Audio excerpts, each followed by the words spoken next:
Hello friends, you all are again welcome to the lecture series of the communication system. So in this lecture series I am going to cover about the communication system, and the topic is amplitude modulation.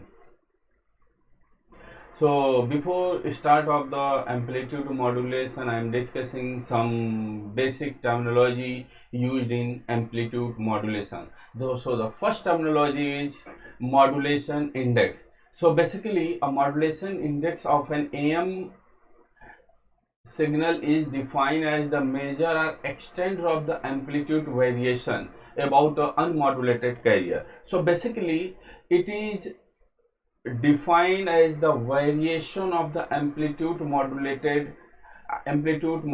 signal, and the modulation index is equal to beta upon a. Here a is the carrier amplitude and beta is the modulation amplitude. You can also write it am upon ac. That is the more generic look, where am is the modulation amplitude, and similarly AC is the carrier amplitude. So most of the book they refer basically AM upon AC. So where AM is modulation amplitude or amplitude of the information signal, and similarly AC is the amplitude of the carrier signal.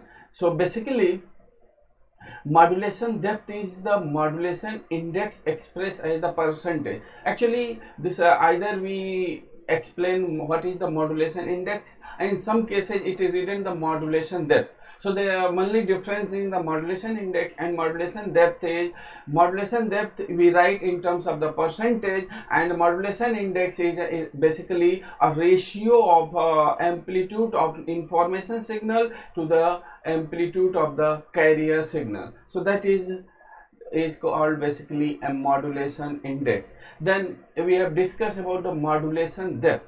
So basically modulation depth is actually a more general term, and it's defined is decide the what are the how why this particular amplitude modulation circuit is simple in comparison to the FM modulation. See this particular diagram here, we show the three situation.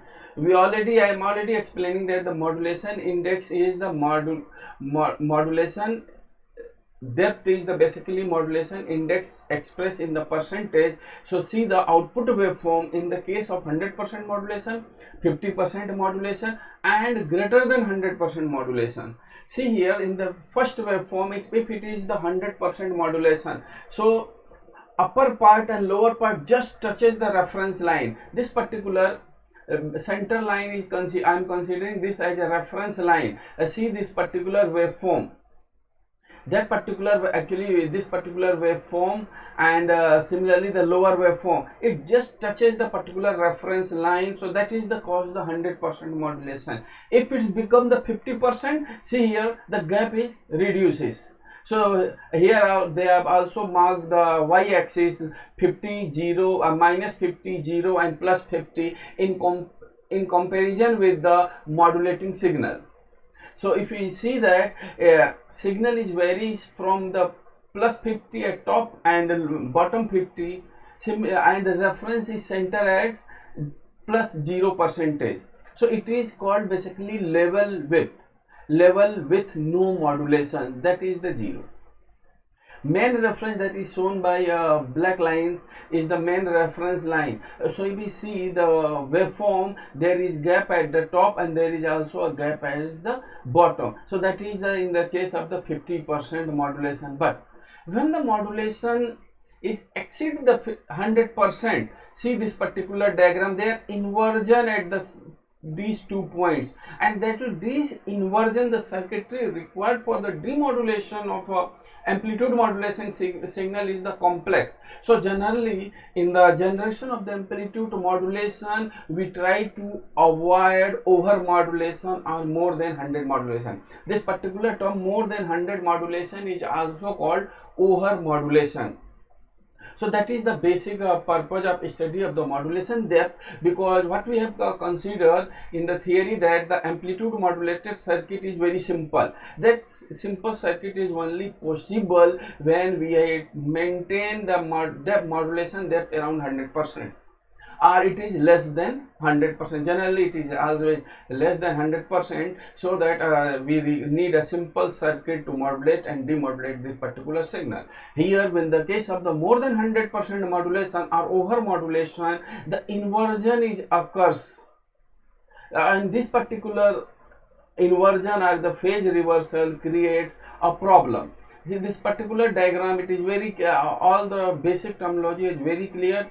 Maximum level with no modulation, and carrier exhibits the phase reversal. So that is the basic application of the modulation index, and it is also why this particular modulation index is required, and why we also consider modulation depth. Then we have discussed about what is the power of a AM signal. So basically a particular AM signal consists of a carrier signal, and then it's the sideband. It means the total power is divided into the carrier power and its sideband power. So here we see that the carrier power is generally written as A cos omega Ct or AC cos omega Ct, whatever you notation you consider, you just write this. But either it is a sinusoidal signal, so either you write A cos omega Ct or A sin omega Ct. In terms of A, you may consider the AC. That depends upon the books to books. But it is a sinusoidal signal, so you either take on a cosine signal or you take a sinusoidal signal. We calculate the power, then it's become A square upon 2. Here A is the amplitude of the carrier signal. Similarly, a sideband power, basically if you modulate the signal, there are two sideband, upper and lower. That's why 1 upon 2 x square t, and x is nothing but Vm cos omega mt, and Vm, we know that what is the Vm cos omega mt, its average value is Vm square upon 2, it is the 1 upon 4 Vm square.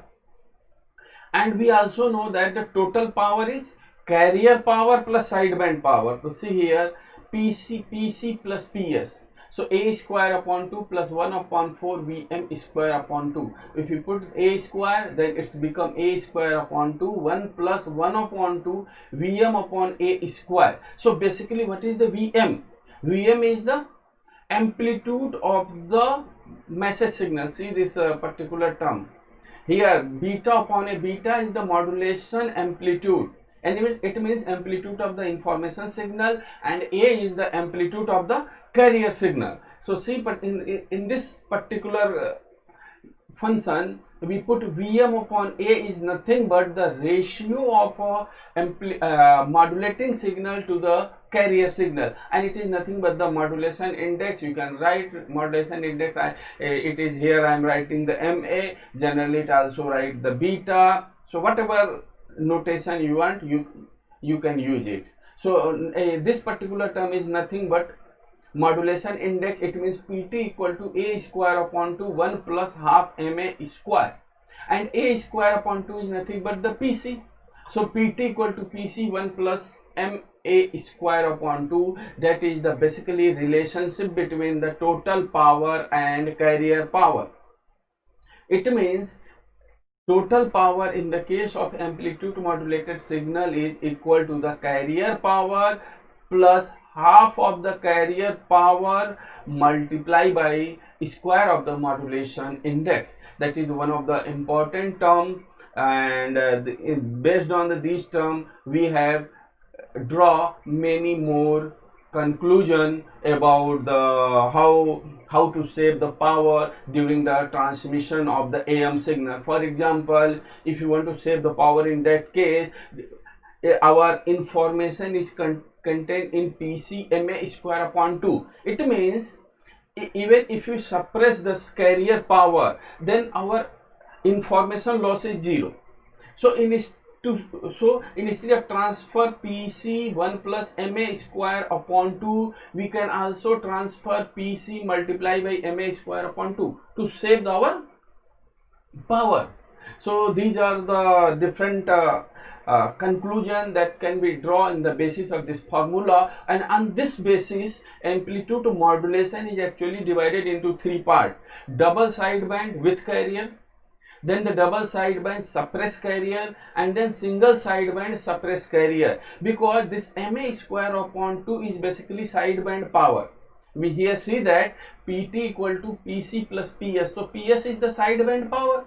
So on this basis, if you transfer pt equal to pc plus ps, if you consider this, it means it is called double sideband with carrier. It means normal amplitude modulation. But if you suppress the pc, then it is called double sideband suppress carrier. And instead of transferring the double sideband, we also transfer only one sideband, because once during the modulation our spectrum is shifted to the upper and lower part both, so information is present in the both the spectrum. So instead of transferring the both the spectrum, upper sideband and lower sideband, we transfer only one spectrum. So in that case it is called single sideband suppress carrier. So these are the basically amplitude modulation basics. In the next lecture we can discuss about what is the different type of the modulation, modulator and demodulator used to modulate signal. Thank you for your attention.